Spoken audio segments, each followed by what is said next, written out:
মমতা বন্দ্যোপাধ্যায় না থাকলে বোমা বন্দুকের নিচে মাথা নিচু করে থাকতে হতো। পুরুলিয়ায় প্রচার সভা থেকে অভিষেক বন্দ্যোপাধ্যায় তো বিজেপির উদ্দেশ্যে, একই সঙ্গে বিজেপির উদ্দেশ্যে অভিষেক বন্দ্যোপাধ্যায় বললেন বিজেপি মানে আলসার আর বাড়তে দিলে ক্যান্সার, যদিও পাল্টা কটাক্ষ করেছে বিজেপি। জেলায় জেলায় সফর করছেন অভিষেক বন্দ্যোপাধ্যায়।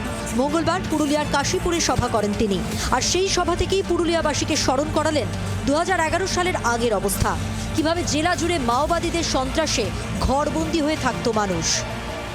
মমতা বন্দ্যোপাধ্যায় আসার পর কজন মারা গেছে, কটা মাওবাদী নাশকতার ঘটনা ঘটেছে।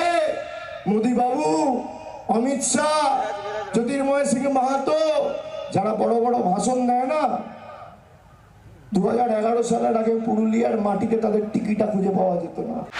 পুরুলিয়ায় মোট 9টি বিধানসভা, এর মধ্যে তৃণমূলের দখলে 3টি বিধানসভা, বিজেপির দখলে 6টি বিধানসভা। মোদী শাহর নাম নিয়ে অভিষেক বলেন, মমতা বন্দ্যোপাধ্যায় না থাকলে বোমা বন্দুকের তলায় মাথা নিচু করে বাঁচতে হতো। আজকে আসছো, ভাষণ দিচ্ছ, বড় বড় কথা বলছো, কেন? শান্তি শৃঙ্খলাটা রয়েছে বলে।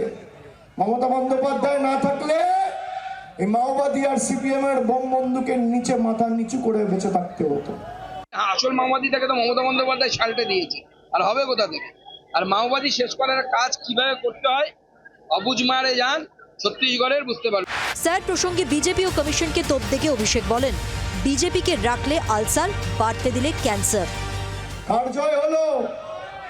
বাংলার মানুষের জয় হলো। তোমরা করতে চেয়েছিলে নিজেদের কন্ডিশন অনুযায়ী এসআইআর, তোমরা এসআইআর করছো, কিন্তু বাংলার মানুষের কন্ডিশন মেনে করছো। বিজেপির যে কটা ছাইপাস আবর্জনা পড়ে আছে মাথায় রাখবেন, রেখে দিলে আলসার আর বাড়তে দিলে ক্যান্সার। পুরুলিয়ায় উন্নয়নে বিজেপি ব্যর্থ বলেও তোপ দাগেন অভিষেক। তিনি বলেন, বিজেপিকে ভোট দিলেই বিপদ, পাল্টা অভিষেককে কটাক্ষ বিজেপি। বিজেপিকে ভোট দিলে আপনি বিপদে পড়বেন, এটা প্রতিষ্ঠিত। 19 থেকে 26 দেখুন পুরুলিয়ার মানুষ কি পেয়েছে, আর 11 থেকে 18 দেখুন আপনারা কি পেয়েছে। এমন উন্নয়ন যেটা দেখতেই পেয়েছিল লোকে। উন্নয়ন তো ভাইপোর হয়েছে আর তৃণমূল কংগ্রেসের নেতাদের হয়েছে, আর কারো উন্নয়ন হয়েছে বলে পশ্চিমবঙ্গ থেকেও দেখতে পাচ্ছেন। আমাদের সাংসদের হাত ধরে কেন্দ্র সরকারের সমস্ত প্রকল্প ওখানে আসছে।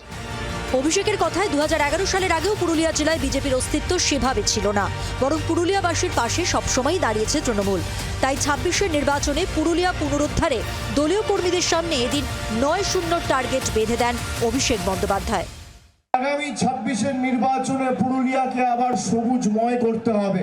6-3 নয়, 5-4 নয়, 7-2 নয়, 9-0 তৃণমূলের পক্ষে করে আবার পুরুলিয়ার সার্বিক উন্নয়নকে ত্বরান্বিত রাখতে হবে। মামার বাড়ি আবদার নাকি চাইলেই দিয়ে দেবো আমরা? আমরা 9-0 করবো, ঠিকই বলেছে, উল্টো দিকে হবে। 9-0 পুরুলিয়াতে হবে। লাগাতার গোষ্ঠীকন্দল এবং আদিবাসীদের মন না পাওয়ায় পুরুলিয়া জেলায় পিছিয়ে পড়েছে তৃণমূল। আদিবাসী ভোট ব্যাংকে যে প্রভাব বিজেপি তৈরি করতে পেরেছে এই জেলায়, সেটা তৃণমূলের ক্ষেত্রে কাজ করেনি। তাই পুরুলিয়া পুনরুদ্ধারে অভিষেক বলেন, তৃণমূল জিতলে 6 মাসের মধ্যে পুরুলিয়াবাসীর দাবি পূরণ করা হবে।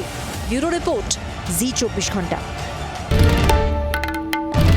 বাংলার আওয়াজ, বাঙালির আবেগ, জি 24 ঘন্টা।